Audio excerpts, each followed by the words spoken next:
नमस्कार, मैं हूं देवेंद्र सिंह। इंडिया डेली के रीजनल डिबेट में आपका स्वागत है। आज बात पंच सरपंचों के चुनाव की। जी हां, पंचायत चुनाव कब होंगे, इसको लेकर बड़े दिनों से कयास लगाए जा रहे हैं। हालांकि सुप्रीम कोर्ट ने राजस्थान और मध्य प्रदेश में 15 अप्रैल से पहले चुनाव करवाने के निर्देश दिए हैं, लेकिन व्यवहारिक ग्राउंड में स्थितियां क्या हैं? कल कुछ पिछले हफ्ते में सरपंच संघ के लोग सीएम भजन लाल से भी मिले थे। उन्होंने वास्तु स्थिति, जो जमीनी हकीकत है, उनसे सीएम को रूबरू भी कराया था। और सरकारी जो उनके पंचायतों के विकास का पैसा है, चाहे वो मनरेगा वाला हो, उसको लेकर भी कहीं न कहीं उनकी उत्सुकता जो थी कि कब आएगा वो पैसा, काफ़ी लंबे समय से रुका हुआ है। तकरीबन 14,000 करोड़ के आसपास पूरे राजस्थान भर का पेमेंट है, जिसकी किस्त को लेकर खुद सीएम साहब ने भी आश्वासन दिया था केंद्रीय मंत्री से बात करने के लिए। हमारे साथ पदाधिकारी जुड़ेंगे। सरपंच संघ के कार्यकारी अध्यक्ष नेमी चंद जी इस वक्त हमारे साथ में हैं, और भी जो सरपंच हैं वो हमारे साथ जुड़ेंगे। शुरुआत नेमी चंद जी से ही करते हैं। नेमी जी, बहुत-बहुत स्वागत है आपका इस डिबेट में। सबसे पहले आपसे जानना चाहेंगे, आप सीएम साहब से मिले, किन-किन चीज़ों को लेकर, मुद्दों को लेकर बात हुई? देखिए देवेंद्र जी, सबसे पहले तो मैं आपके सभी दर्शकों को मेरी तरफ से नमस्कार। मैं हम लोग सरपंच संघ राजस्थान के बैनर तले शुरू से सरपंच संघ की जो ग्राम पंचायतों की मांगों को उठाते रहे। पिछले दिनों भी सीएम साहब से मिलने का विजन यही था। सीएम साहब के यहाँ हमको जाने का मौका मिला, तो मैं जो ग्राम पंचायतों की जो समस्याएं हैं, बजट है, प्रधानमंत्री आवास है, नरेगा है, बहुत सारे इश्यूज थे जिनको हमने बहुत विस्तार से सीएम साहब के सामने रखे। और सीएम साहब ने उन सबको जो है उनका निस्तारण करने का लिए आश्वस्त भी किया। लेकिन बड़ा विषय अभी इन दिनों असमंजस का ये है कि चुनाव कब होंगे, पंचायती राज के चुनाव कब होंगे। तो हमारी जो मांग थी, हमारा कहना था सीएम जी, साहब से, सरपंच संघ राजस्थान ये चाहता है कि अगर सरकार ने बहुत बड़ी बजट घोषणा करी है कि जी, जिसमें वन स्टेट वन इलेक्शन होना है, तो हम चाहते हैं कि वन जी, स्टेट वन इलेक्शन हो। लेकिन उसमें दुविधा ये आ रही है कि जैसे अभी मार्च अप्रैल की चल रही है, तो या तो वो हुँ, सरकार का वो जो एक बड़ा कमिटमेंट है वन स्टेट वन इलेक्शन का, या तो वो पूरा होने में दिक्कत आएंगी। अगर वो होता है तो बेहतर रहेगा, क्योंकि जनता का जो मशीनरी का दुरुपयोग रहता है और तमाम चीजें हैं, काम भी जनता के अटकते हैं। तो अगर वन स्टेट वन इलेक्शन हो तो बेहतर रहेगा। बिल्कुल। नेमी जी, मैं आपको रोकूँगा बीच में। हमारे साथ बिश्नोई जी हैं, सरपंच जी, वो भी हनुमानगढ़ से जुड़े हैं। बिश्नोई जी, आप अपना ऑडियो माइक जो है अनम्यूट कीजिए। आपने म्यूट किया हुआ है, अनम्यूट कीजिए उसको, ऑडियो को। आपने, हाँ, ठीक है। अब आपको मेरी आवाज़ आ रही है? बिल्कुल आ रही है। बिश्नोई जी, मेरी आवाज़ भी आपको आ रही है। मैं आपसे भी जानना चाहूँगा बिश्नोई जी, जब सीएम साहब से आपका प्रतिनिधिमंडल मिला, तो संभवतः आप शायद मौजूद नहीं थे? नहीं, मैं मौजूद नहीं था। हमारे यहाँ से लगभग 7-8 सरपंच गए थे। मेरे को कोई जरूरी काम था। जी, तो अभी हम आपके कार्यकारी अध्यक्ष जी हैं नेमी चंद जी, उनसे भी हम बात कर रहे थे। आपकी क्या अपेक्षाएँ थी जब सीएम साहब से मीटिंग की बात आपके सरपंच संघ में चली, और एज़ ए सरपंच होने के नाते किन-किन चीज़ों को आपको लग रहा था कि सीएम साहब से मुलाकात के बाद उन चीज़ों का कुछ सॉल्यूशन निकलेगा? ये जो हमारे ग्राम पंचायत विकास के लिए जो राशि की बात थी, नरेगा सामग्री भुगतान की बात थी, और जो चुनाव संबंधी बात थी, वो हमारे प्रतिनिधि मंडल ने बड़ी ही उत्साह से बढ़िया तरीके से रखी। और हमें ये भी समाचार मिला कि माननीय मुख्यमंत्री महोदय ने बड़े अच्छी तरीके से सुना।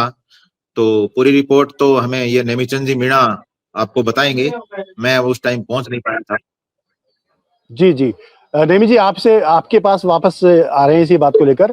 तो उत्सुकता लेकर चुनाव की डेट्स को भी लेके थी, लेकिन जो बिश्नोई जी ने कहा कि पंचायतों का जो फंड रुका हुआ है, तकरीबन 14,000 करोड़ के आसपास है राजस्थान का, जैसे अगर मैं गलत नहीं हूँ तो।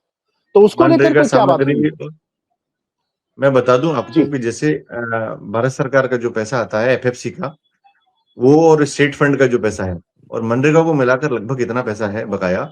हम चाहते हैं कि हम जैसे पंचायती राज को सशक्त करने के लिए, मुख्यमंत्री जी महोदय हमारे जो है वो खुद भी सरपंच रहे हैं, सरपंचों को समझते हैं, उन्हें बहुत जी, अच्छे से हमको सुना और इस चीज के लिए आश्वस्त भी किया कि हम भी चाहते हैं कि ग्राम पंचायतों की जो विकास की राशि है वो जल्द रिलीज हो। और इस संदर्भ में जैसे भारत सरकार की मैं बात करूं, तो उनने हम हमारे सामने ही बताया कि मेरी शिवराज सिंह जी से आज ही बात हुई है इस विषय में, और उनने भी जी, आश्वस्त किया है कि पैसा जल्द रिलीज करवाएंगे। लेकिन कुछ टेक्निकल, एक तो देखो, जैसे मनरेगा का जो जो सामग्री का पैसा है ना, उसमें कुछ टेक्निकल इश्यूज थे पिछले दिनों, जो 1200 करोड़ लगभग 6 महीने हो गए, तो वो 1200 करोड़ भी वितरित नहीं हो पाए थे किसी कारण, बस टेक्निकल इश्यू के कारण। तो अब वो चल रहा है, लेकिन मतलब दुविधा ये है कि एक तो मनरेगा बंद होने जा रहा है और जो जी राम जी की शुरुआत होने जा रही है।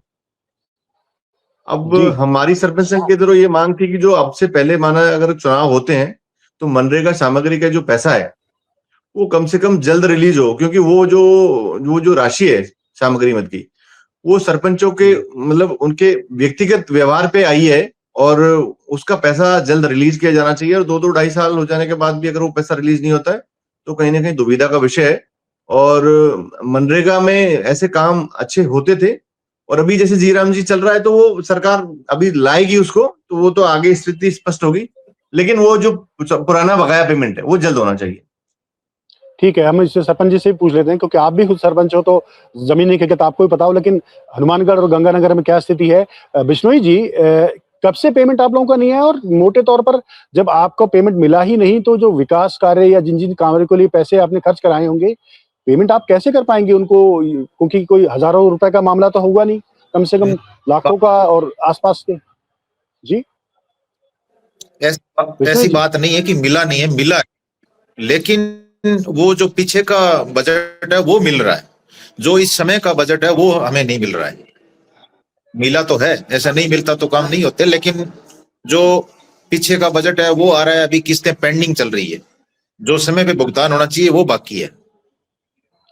एवरेज अगर बात करें आपके आपके पंचायत के आसपास का और आपका, कितना बजट अभी बकाया होगा और कितने टाइम पहले का आपको पेमेंट मिला है अभी? बिश्नोई जी, बिश्नोई जी, हेलो आपको मेरी आवाज आ रही है? हाँ, मैं ये जानना चाह रहा हूँ कितना जी। पैसा बकाया आपका होगा और कितने टाइम पहले का बजट आपको मिला है अभी?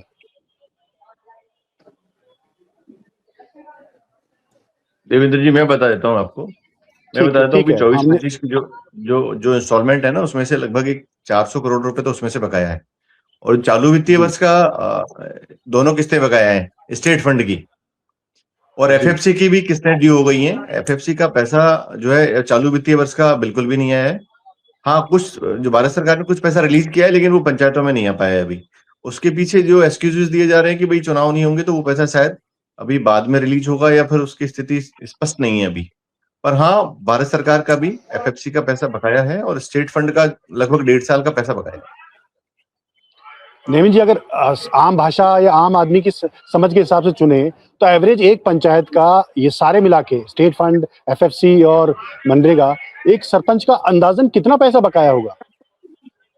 देखो, ग्राम पंचायत का ये ग्राम पंचायत वाइज इसका अनुमान नहीं लगाया जा सकता, क्योंकि ग्राम पंचायतें छोटी बड़ी होती है। ये जो पैसा विकास राशि जो आती है ये जनसंख्या के आधार पे आती है और ग्राम पंचायतें छोटी बड़ी होती है। लेकिन हाँ, मतलब ये मान के चलिए कि एक अच्छा खासा अमाउंट, आप लगभग 1.5 साल का अगर पैसा राज्य वित्त आयोग का अगर बकाया है तो आप जो है अभी 1500 से 2000 करोड़ के आसपास का रहता है एक किस्त का।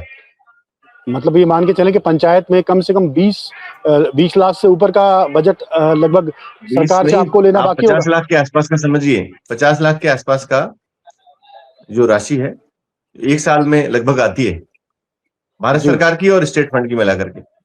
ऑन एन एवरेज बता रहा हूं मैं आपको, वो कम ज्यादा होता है। कई पंचायतें ठीक है। जिनमें ऐसा होता है कि जिनमें डबल भी राशि रहती है। बिश्नोई जी, पर आपको लगभग मेरी आवाज आ डेढ़ रही है साल का बिश्नोई बकाया है।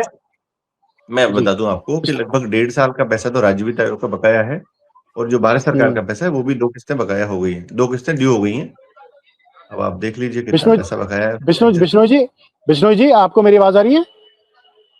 जी बिश्नोई जी, आपको मेरी आवाज आ रही है? जी, आप आपसे जानना आ चाहेंगे, गया। आप ही से पूछ रहे थे कि जी बताइए, आपके आसपास का आपको क्या स्थिति लग रही है? कितना पैसा बकाया होगा लोगों का, सरपंचों का?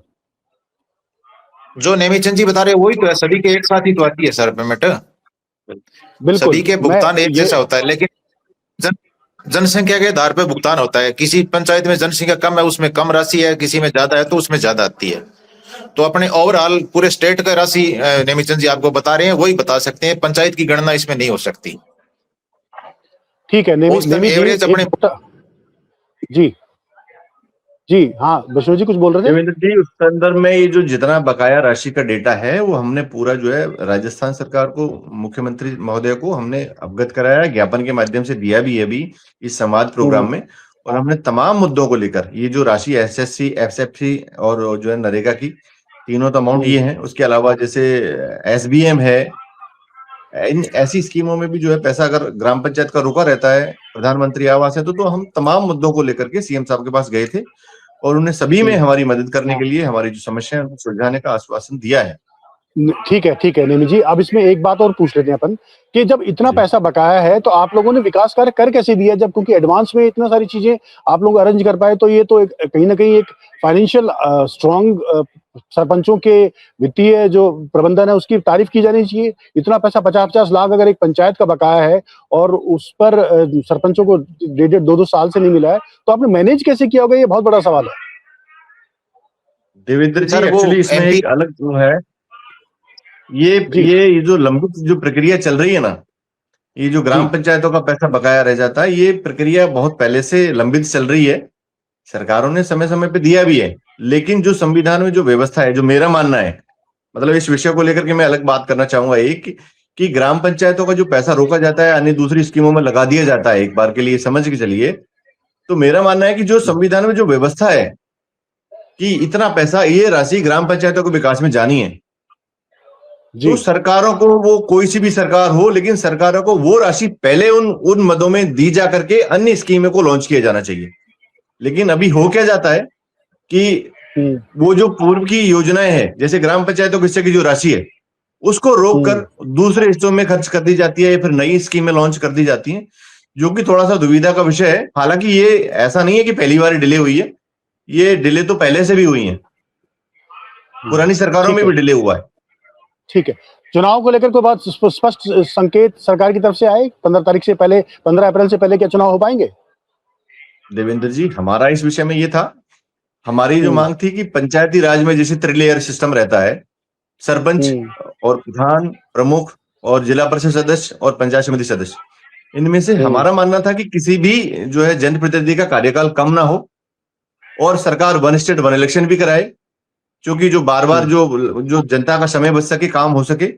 तो तमाम चीजों को लेकर हमारा यही है कि हम सरपंच संघ राजस्थान शुरू से वन स्टेट वन इलेक्शन का स्वागत करता आया है और आज भी कर रहे हैं हम। अब बाकी चुनाव कब होते हैं कब नहीं होते, ये सरकार की अपनी पॉलिसी है, वो कब कराती। ठीक है नेमी जी, आपका बहुत बहुत शुक्रिया। सरपंच साहब बिश्नोई जी, आपका भी बहुत बहुत शुक्रिया। समय मेरे पास कम है, तो इसी डिबेट को यहीं विराम देते हैं। अगली बार फिर हाजिर होंगे किसी एक नए डिबेट के साथ। तब तक नमस्कार।